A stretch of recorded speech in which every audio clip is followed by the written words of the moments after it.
we've asked teens what their top concern is. An open-ended question, they can say anything they want. Every year, drugs has been the number one concern. Most particularly relevant are the increases that are being observed in daily marijuana use on 8th, 10th, and 12th graders. These increases on daily marijuana use are actually quite large, more than 10%. There's usually a couple reasons. One would be what we call self-medication. They're feeling terrible about themselves, or depressed, or there's a reason where they just don't feel good about themselves, and so they take drugs to help themselves feel better, and that's not good. The second part usually is recreation. I just want to get high and feel what it's like. I want to experiment a little bit. Both are very dangerous because you don't know what your body's going to do the first time you take them. She expected the world, but it flew away from her reach, and the bullets catching her teeth. Life goes on, it gets so heavy, the wheel breaks the butterfly.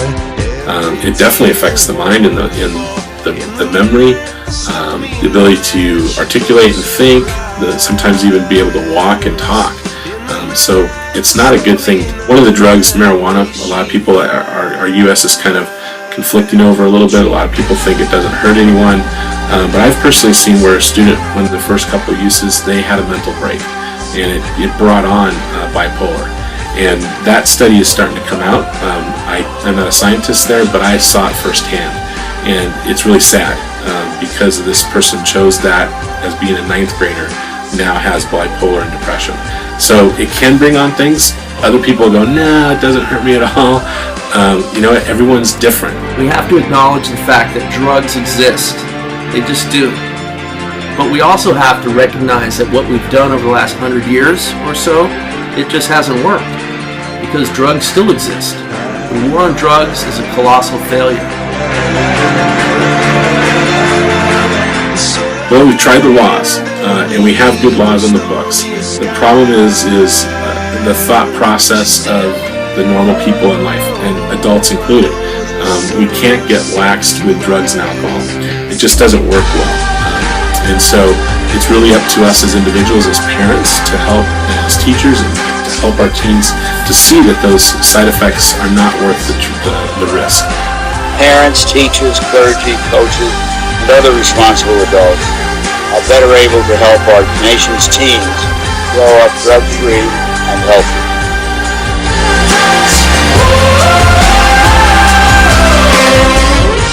Before we can solve the problem, we have to identify the cause.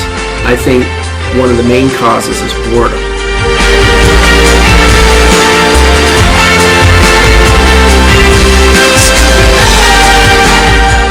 If we can keep kids interested in positive endeavors, and then help them direct all their energy in that direction, they're not going to have time or energy to pursue things they shouldn't be pursuing, like drug use. And for better or worse, no one has greater power to influence a teen's decision whether to smoke, drink, or use drugs than that teen's parents. So we need to be realistic. I know it's very controversial whether drugs should be legalized or not, and obviously we don't want to send the wrong message to our kids that using drugs are okay, and perhaps by legalizing drugs we send that message.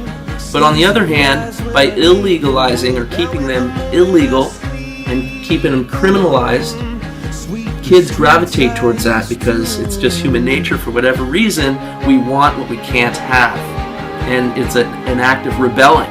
Drugs is clearly the number one problem for our teens.